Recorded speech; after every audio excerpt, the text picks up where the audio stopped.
주님께서 여러분과 함께 마태오가 전한 거룩한 복음입니다. 그때 예수님께서 수석 사제들과 백성의 원로들에게 말씀하셨다. 너희는 어떻게 생각하느냐? 어떤 사람에게 아들이 둘 있었는데 맏아들에게 가서 얘야 너 오늘 포도밭에 가서 일하여라 하고 일렀다. 그는 싫습니다 하고 대답하였지만 나중에 생각을 바꾸어 일하러 갔다. 아버지는 또 다른 아들에게 가서 같은 말을 하였다. 그는 가겠습니다 아버지 하고 대답하였지만 가지는 않았다. 이들 가운데 누가 아버지의 뜻을 실천하였느냐? 그들이 맏아들입니다 하고 대답하자 예수님께서 그들에게 말씀하셨다. 내가 진실로 너희에게 말한다. 세리와 창녀들이 너희보다 먼저 하느님의 나라에 들어간다. 사실 요한이 너희에게 와서 의로운 길을 가르칠 때 너희는 그를 믿지 않았지만 세리와 창녀들은 그를 믿었다. 너희는 그것을 보고도 생각을 바꾸지 않고 끝내 그를 믿지 않았다. 주님의 말씀입니다.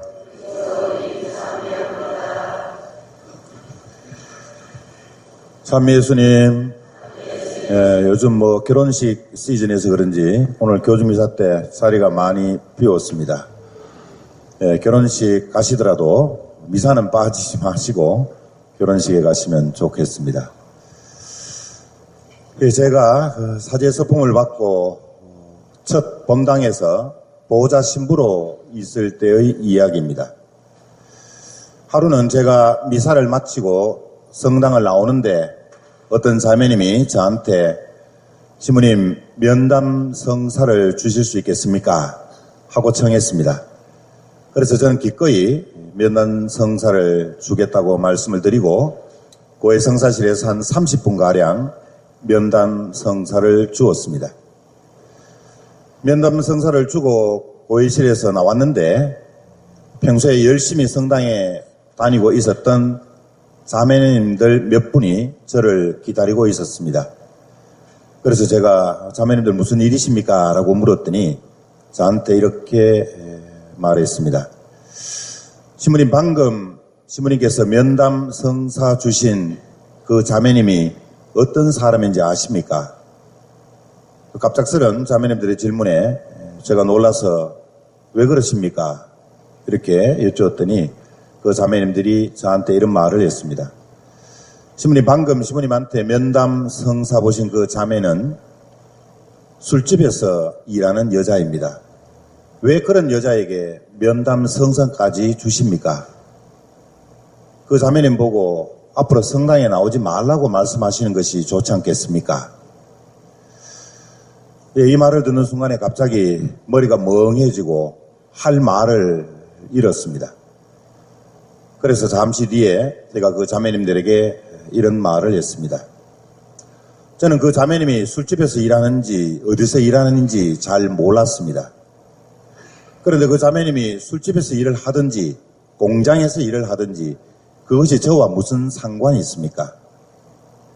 고해 성사는 천주교 신자라면 누구든지 고해 성사를 청할 권리가 있고 저는 또한 사제로서 하나님의 용서와 자비를 베풀어야 할 의무가 있는 사람입니다. 그런데 제가 그 자매님에게 고해 성사를 베푼 것이 무엇이 잘못되었습니까? 이렇게 반문을 했더니 그 자매님들이 한술 더 떠서 저한테 이런 말을 했습니다.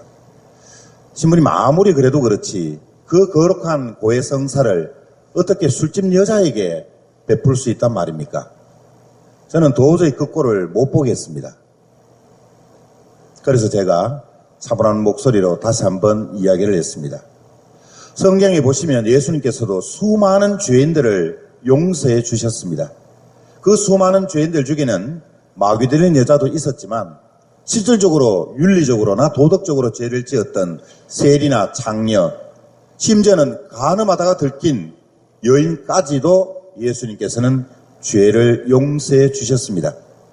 이렇게 예수님께서는 자신의 죄를 뉘우치고 회개하는 사람에게는 그 누구에게나 예외 없이 하나님의 자비와 용서를 베푸셨습니다. 이렇게 말씀을 드리고 난 뒤에 자매님들은 아무 말 없이 성당을 빠져나갔습니다.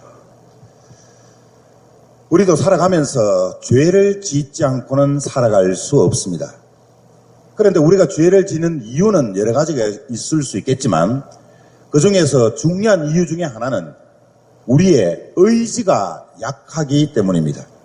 의지가 약하기 때문에 쉽게 유혹에 빠지기도 하고 그래서 죄를 짓기도 합니다. 이렇게 우리 인간의 의지라는 것은 너무나도 나약하기 때문에 유혹에 빠져서 죄를 짓게 되는 것입니다. 그런데 또 한편으로는 유혹뿐만 아니고 우리의 잘못된 생각과 판단 그리고 상대방에 대한 선입견 때문에 죄를 짓는 경우도 많습니다. 그래서 쉽게 남을 판단하고 비판하고 험담하고 나아가서는 단죄하기 때문에 우리는 보다 더 깊은 죄를 지을 때가 더 많은 법입니다. 이렇게 볼 때 인간이 짓는 죄는 크게 두 부류로 말씀드릴 수 있습니다.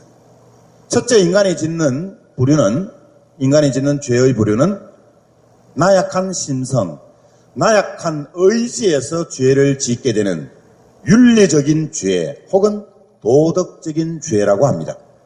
이것을 우리는 흔히 양심을 거스르는 죄다 이렇게 이야기를 합니다. 예를 들어보면 간음을 했거나 남에게 물리적으로 폭행을 일삼았거나 혹은 입에 담지 못할 심한 욕설을 했거나 혹은 근거 없이 남을 험담했거나 혹은 남의 물건을 훔치거나 사기쳤을 때 나아가서는 특별한 이유 없이 심한 부부싸움을 했거나 혹은 감정적으로 자녀들을 나무랬거나 이런 경우에 우리는 윤리적인 죄 혹은 도덕적인 죄를 저질렀다 이렇게 이야기할 수 있습니다. 그런데 우리는 윤리적으로 혹은 도덕적으로 짓는 죄에 대해서는 쉽게 인정하기도 하고 또 후회하기도 하고 그래서 그러한 죄를 반복하지 않으려고 노력하기도 합니다. 두 번째로 우리가 인간으로서 짓는 죄의 부류는 생각이나 판단 혹은 선입견 때문에 짓는 죄를 말합니다.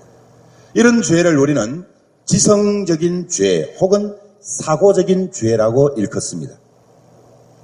자신의 잘못된 생각을 바꾸지 않아서 자신의 잘못된 판단을 철회하지 않아서 그리고 상대방에 대해서 쉽게 선입견을 가지고 단죄하기 때문에 짓게 되는 오히려 윤리적인 죄보다는 더 깊은 죄라고 말할 수 있습니다.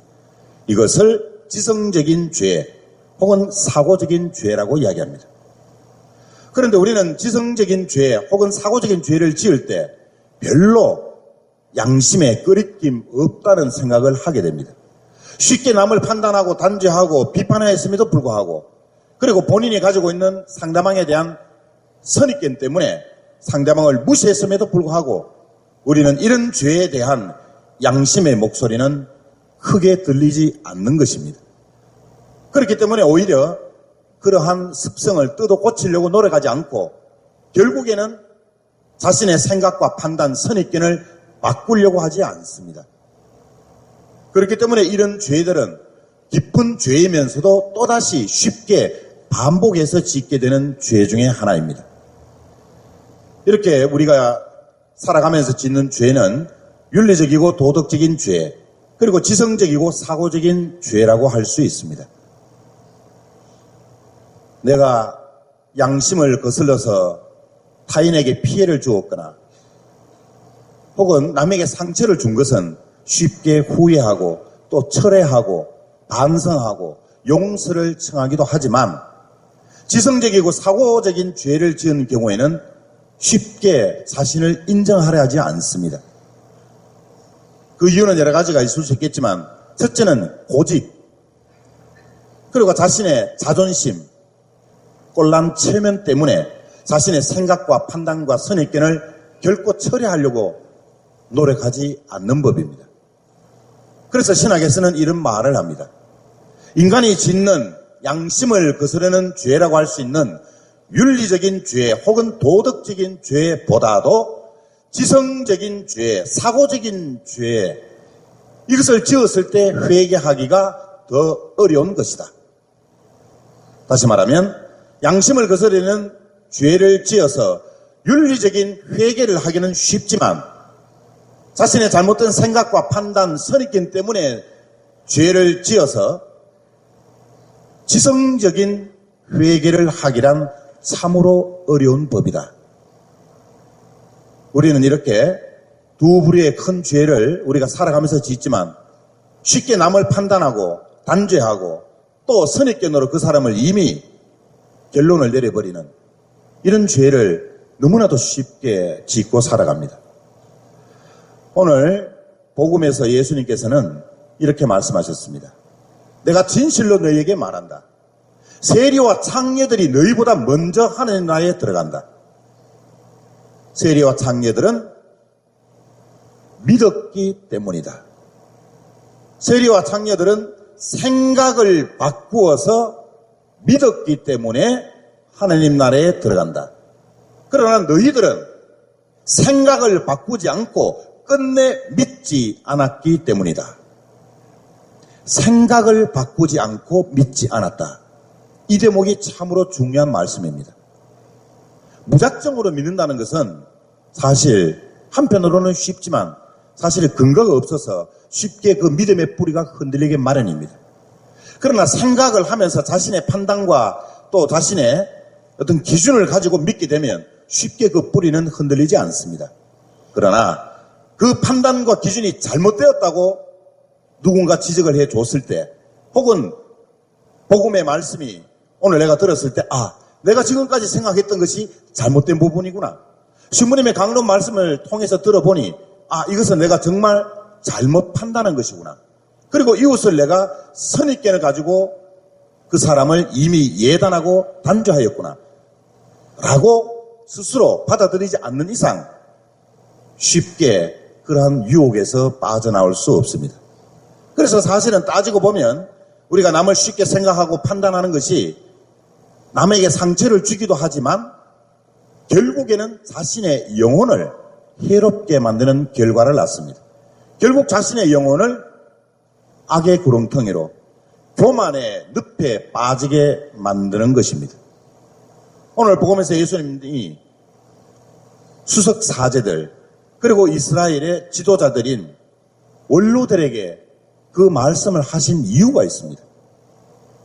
너희들은 생각을 바꾸지 않고 믿지 않았기 때문에 하늘나라에 들어갈 수 없다고 말씀하신 이유는 수석사제들과 또 백성의 원로들은 예수님을 하느님의 아들로 받아들이지 않았기 때문입니다. 왜 예수님을 하느님의 아들로 받아들이지 못했던가? 그들의 생각, 판단, 나아가서는 선입견의 잣대로 예수님을 바라보았기 때문입니다. 다시 말하면 메시아, 곧 구세주이신 그리스도는 절대로 가난한 목수의 아들로 오지 않는다는 그들의 고정된 관념, 고정된 생각, 잘못된 판단, 그런 선입견의 잣대로 예수님을 이미 판단하고 있었기 때문입니다. 저렇게 가난하고 비천한 목수의 아들이 어떻게 그리스도 구세주일 수 있는가? 한마디로 자존심이 상하는 이야기였습니다.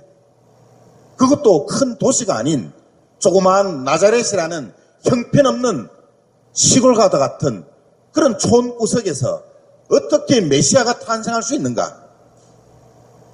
또 나아가서는 그렇게 촌놈이라고 무식한 놈이라고 아예 예수님을 구세주로 받아들이지도 않았는데 그랬던 예수님이 권위 있는 말씀으로 사람들을 가르치니까 감동을 받고 또 그 말씀에 기초를 튼튼히 쌓기 위한 기적을 베풀어 주니 세상 사람들은 예수님을 믿지 않을 수 없었습니다.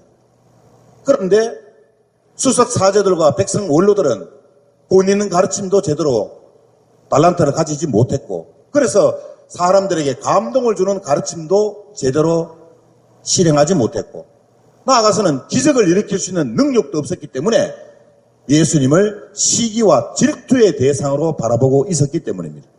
내가 하지 못하는 것을 남이 하기 때문에 시기와 질투의 대상으로 예수님을 쳐다본 것입니다. 그래서 옛날에도 이런 말이 있죠. 배고픈 것은 참아도 배 아픈 것은 절대로 참지 못한다. 결국은 시기와 질투가 그들의 마음과 눈을 어둡게 한 겁니다. 그래서 고정된 관념, 자신의 생각과 판단, 자신의 선입견을 앞세우니 예수님을 구세주로 볼 수 있는 영적인 눈이 열리지 않는 겁니다. 하느님을 보고도 하느님으로 알아보지 못하는 것은 정말 앞을 볼 수 없는 맹인이어서가 아니고 마음의 문이 닫혀 있기 때문에 그렇습니다. 마음의 문이 닫히는 이유가 방금 말씀드린 대로 자신의 생각과 판단, 자신의 선입견을 앞세우기 때문에 그러한 잣대로 하느님을 믿으려 하고 그러한 잣대로 이웃 형제를 판단하기 때문에 가까이 있는 하느님을 우리는 체험하지도 못하고 알아보지도 못하는 겁니다. 많은 신자분들이 저에게 묻습니다. 신부님, 어떻게 기도해야 하느님을 체험할 수 있습니까? 어떤 피정을 해야 가슴에 와닿는 뜨거운 열정이 솟아오르는 체험을 할 수 있습니까? 저는 주저하지 않고 이야기합니다. 지금까지 자신이 생각했던 것들, 판단했던 것, 또 선입견을 가졌던 그 잣대들을 다 버리십시오. 그것을 버리면 하나님이 어떤 분이신지를 체험하게 됩니다. 그리고 가까이에 나와 함께 더불어 살아가고 있는 이웃을 선입견을 버리고 자신의 고정된 관념과 생각과 판단을 버릴 때 그 형제를 통해서 그 이웃을 통해서 하느님을 체험할 수 있다라고 말입니다. 그런데 우리는 쉽게 그것을 버리지 못합니다. 그래서 흔히들 우리는 이런 말을 하죠. 저 친구는 안 돼. 저 친구는 구제불능이야. 저 사람은 포기해야 돼. 아, 누구 나 잘 알지. 그 친구 X야. 예를 들어서 본당에 어떤 봉사자 역할을 하기 위해서 누구를 추천을 해서 그 사람을 임명하러 할 때 그 사람은 안 돼. 그 사람 사생활 좀 아는데, 그 사람 성격 좀 아는데, 그 사람 배운 것도 없고 무식한데 왜 그 사람을 간부로 임명해? 이미 우리는 자신의 생각과 판단과 잣대를 가지고 그 사람을 단죄해 버립니다. 그런데 이러한 우리의 잘못된 생각과 판단, 선입견이 그 상대방에게 얼마나 큰 상처를 주는지는 본인이 깨닫지 못합니다. 바꿔서 말씀드리면 본인이 타인으로부터 그러한 잘못된 생각과 판단과 잣대로 고통을 당해 봐야 그때서야 느낍니다. 그러나 그때는 늦습니다. 보다 더 중요한 것은 자신이 먼저 하느님과 이웃에 대한 고정된 잘못된 생각과 판단과 선입견을 버려야 됩니다. 그것을 버리고 나면 남는 것은 순수함입니다. 예수님께서 어린애와 같이 되라라는 말씀을 자주 하시죠. 어린애와 같은 순수한 믿음 없이는 하느님을 알아보지 못한다는 뜻입니다. 이렇게 우리는 오늘 복음에서 예수님께서 하신 말씀, 생각을 바꾸어서 믿지 않으면 결코 하느님을 그리고 이웃을 받아들이지도 믿을 수도 없다. 생각을 바꿀 때 그 믿음은 순수함으로 나아갈 수 있다는 뜻입니다. 우리는 살아가면서 많은 것들에 대한 경험을 가지고 있어서 이것이 한편으로는 좋기도 하지만 이러한 경험에서 오는 것 때문에 때로는 너무나도 많은 선입견을 가지고 살아갑니다. 사물에 대한, 예를 들어서 물건을 보더라도 벌써 자신의 생각과 판단과 기준으로 봅니다. 그래서 제가 지난번에도 그런 이야기 했죠. 한국 사람이 물건 살 때 뭐라 그래요? 이거 진짜입니까? 가짜입니까? 이렇게 묻습니다. 얼마나 속고 속이고 살았으면 벌써 말투에서부터 이 물건에 대한 의심부터 시작하죠. 물건에 대해서 이 정도로 의심한다면 사람에 대해서는 10배, 20배 이상 이미 자신의 판단과 기준을 가지고 선입견을 가지고 상대방을 바라보고 있다는 뜻입니다. 1년을 산 것도 10년을 산 것도 30년을 산 것도 아닌데 함께 부부로 살았던 부부지간에도 잘 모르는 점을 30년 뒤에 발견하는 경우도 있음에도 불구하고 우리는 벌써 그 이웃에 대해서 저 사람 벌써 자기 뇌 속에 메모리를 다 하고 있습니다. 벌써 자신의 생각과 판단과 선입견의 잣대로 그 사람을 이미 예단하고 있다는 뜻입니다. 우리는 하느님 앞에서 죄인일 수밖에는 없습니다. 하루를 살아도, 일주일을 살아도, 한 달을 살아도, 1년을 살아도 하느님 앞에서 부족한 죄인일 수밖에 없습니다. 그러나 보다 더 중요한 것은 우리가 하느님 앞에 죄를 지은 죄인이라는 사실이 아니라 하느님의 사랑과 자비로 용서받을 수 있는 죄인이라는 사실입니다. 용서받을 수 있는 죄인이기 때문에 우리는 좌절하지 않고 포기하지 않고 구원에 대한 기쁨과 희망으로 살아갈 수 있는 것입니다. 그래서 예수님께서는 끊임없이 우리들에게 회개하라고 요구하시는 겁니다. 회개란 하나님의 사랑과 용서를 받아들이지 못한, 그리고 하나님의 무한하신 자비와 용서를 실천하지 못한 배은 망대에서 오는 것이고 망각에서 오는 죄입니다. 이렇게 우리는 진정한 회개를 통해서 용서받는 죄인이기 때문에 우리는 고해성사를 통해서 또다시 하나님의 자녀로 하루를, 일주일을, 한 달을, 1년을 살아갈 수 있는 것입니다.